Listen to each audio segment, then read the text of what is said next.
এই রমাদি, একটু চিংড়ি মাছের মালাইকারি বানাবে? খুব খেতে ইচ্ছে করছে। হ্যাঁ বৌমণি, বানাবো। এমনিতে তো তুমি কিছুই খেতে চাও না। দিনরাত দেখি তোমার শাশুড়ি মা জোর করে করে খাওয়াচ্ছে তোমায়।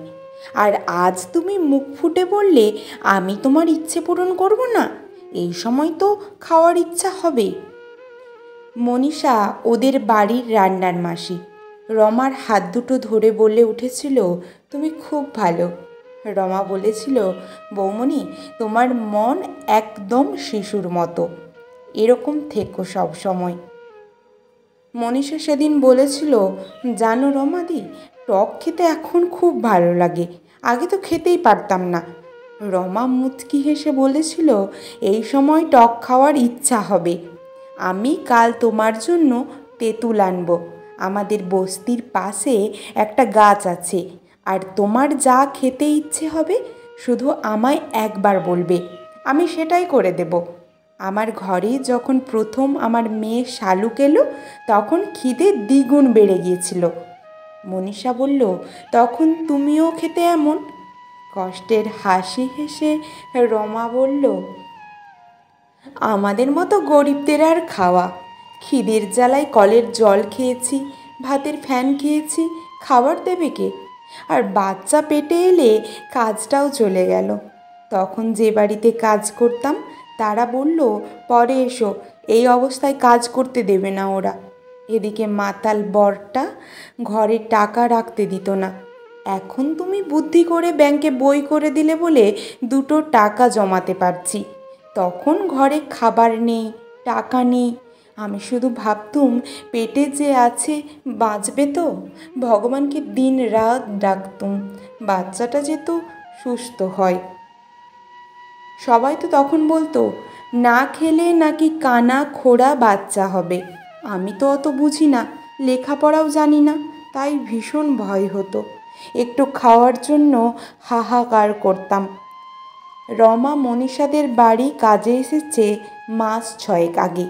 এ বাড়িতে লোক বলতে মনীষার শ্বশুর, শাশুড়ি, মনীষা আর ওর বর দীপু। সারাদিন মনীষা আর ওর শাশুড়ি বাড়িতে থাকে।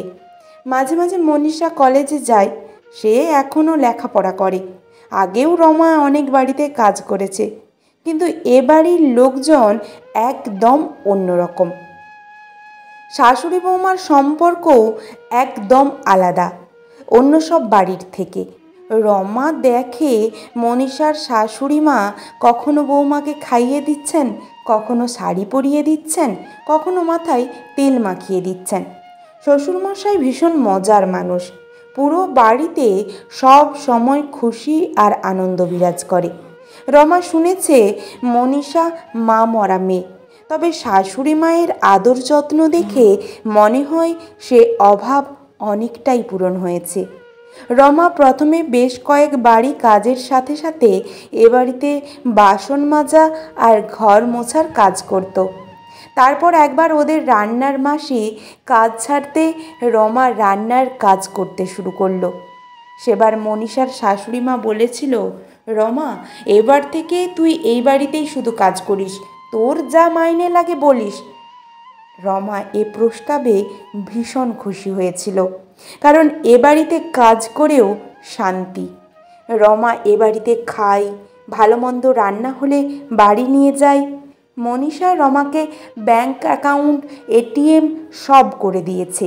মাসে মাসে সেখানে মাইনে দেয়। মনীষা কোথাও ঘুরতে গেলে রমার মেয়ের জন্য উপহার আনতে ভোলে না। মাস চারেক এইভাবে কাজ করার পর রমা শুনল যে তার প্রিয় বৌমণি মা হতে চলেছে।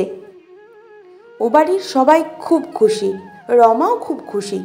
গিন্নিমা বলে দিয়েছেন, রমা আমার পাগলি মেয়েটার খেয়াল রাখিস সারাদিন, যা ছটপটেও। দেখতে দেখতে মাসের পর মাস কেটে গেল। গিন্নিমা বললেন, এবার ধুমধাম করে সাধ দেব মনীষার। সেবারে একা হাতে বৌমণির সব পছন্দের খাবার রেঁধেছিল রমা। বৌমণিও তৃপ্তি করে খেয়েছিল সেসব। সেবার গিন্নিমা বলেছিলেন, রমা ছিল তাই অনুষ্ঠানটা এত ভালোভাবে হলো, না হলে আমি নাজেহাল হয়ে পড়তাম। সেবার অতিথিরাও রমার রান্নার তারিফ করেছিল। রান্না করার পরিশ্রম সফল হয়েছিল রমার। কিন্তু বাচ্চা হওয়ার সময় মনীষা ভীষণ অসুস্থ হয়ে পড়ল। ও বাড়িতে গিয়ে রমা দেখল থমথমে পরিবেশ। সবার আলোচনায় যা বুঝল বৌমনির অবস্থা ভালো নয়। গিন্নিমা কান্নাকাটি করছেন। মনীষার বাবাও এসেছেন। সেদিন যাওয়ার পথে শিব মন্দির গেল রমা। মাথা ঠুকে প্রার্থনা করল বৌমনি আর তার বাচ্চা যেন সুস্থ হয়ে বাড়ি ফেরে। মানত করল 10 কেজি বাতাসা দিয়ে পুজো দেবে সে।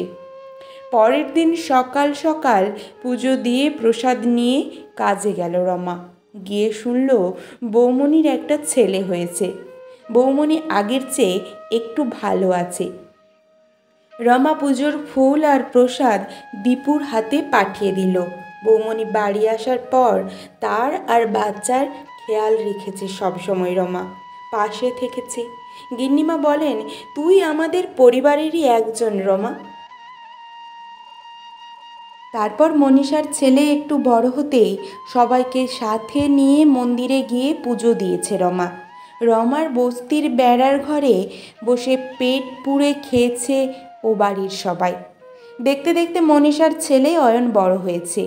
এখন তার বয়স 1.5। হাঁটতে শিখেছে, ও কথা বলাও শিখেছে একটু একটু করে। মাঝে মাঝে রমা অয়নের খেলার সাথীও হয়ে যায়। বেশ কাটছে ওদের দিন। গিন্নিমা সব সময় নাতিকে চোখে হারান। বৌমনি এখন ভীষণ ব্যস্ত। সামনে তার চাকুরির পরীক্ষা, লেখাপড়া করছে পুরো দমে। একদিন গিন্নিমা রমাকে ডেকে বললেন, রমা, আবার বাচ্চা নিচ্ছিস? গিন্নিমার অভিজ্ঞ চোখে ফাঁকি দেওয়া সম্ভব নয়। রমা মিনমিনে গলায় বলল, হ্যাঁ গিন্নিমা। গিন্নিমা বললেন, আগে জানাসনি কেন? রমা বলতে পারল না। কাজ হারানোর ভয়ে সে জানাতে চায়নি সেটা। এ বাড়িতে কাজ করলে যে পেট ভরে খেতে পাবে ও। গিন্নিমা ডাকলেন মনীষাকে। মনীষা এসে বলল, রমাদি, তুমি আবার মা হতে চলেছ, আর আমাকেই বলনি?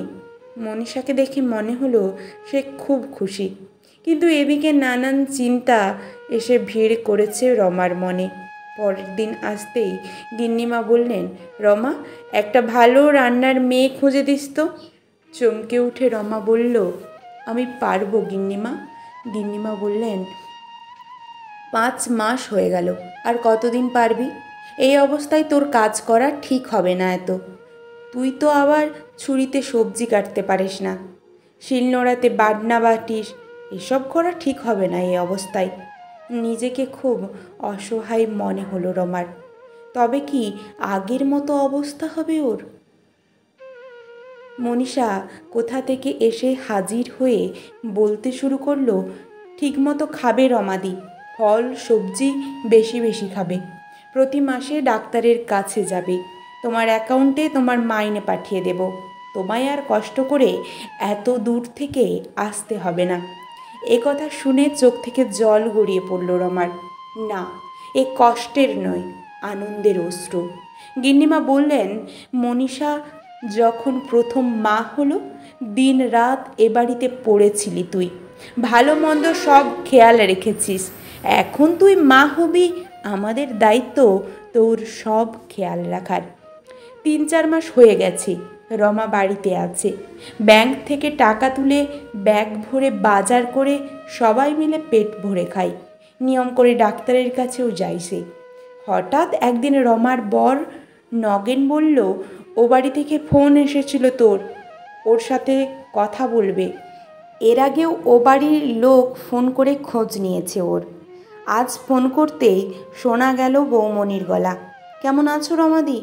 বলছি সামনের রবিবার সবাই বাড়িতে থাকবো, আসবে একবার? রমা বলল, হ্যাঁ যাব বৌমনি। রমা বলল, মেয়ে আর তোমার বরকে সাথে এনো, আর স্টেশন থেকে রিকশাতে আসবে, আমি ভাড়া দিয়ে দেব। আজ রবিবার সকাল থেকে সারা বাড়িতে হই হই কাণ্ড। রান্নাঘরে অপুট হাতে সব রান্না করেছে মনীষা শাশুড়িমাকে সাথে নিয়ে। রমা বাড়ি ঢুকে তো অবাক, এ কি দেখছে? বসার ঘরে সুন্দর আসন পাতা, থালা সাজাচ্ছে মনীষা। রমা বলল, আজ কি আছে বৌমণি? গিন্নিমা হেসে বললেন, মেয়ের কথা শোনো, আজ এর আয়োজন সব তোর জন্য। আজ আমরা তোর সাথ দিচ্ছি। শুনে হতভম্ব হয়ে গেল রমা। মনীষা তাড়া দিল, বসো বসো রমাদি, এবার একে একে সবাই তোমাকে আশীর্বাদ করবে। সবাই আশীর্বাদ করলো রমাকে, অনেক উপহার পেল সে। মনীষা ওকে খুব সুন্দর দুটো শাড়ি, আলতা, সিঁদুর দিল থালায় সাজিয়ে। পেট ভরে খাবার খেলো রমা। মনীষা বলল, কেমন হয়েছে রান্না রমাদি? আজ কিন্তু আমি সব নিজের হাতে রান্না করেছি তোমার জন্য। ধন্যবাদ।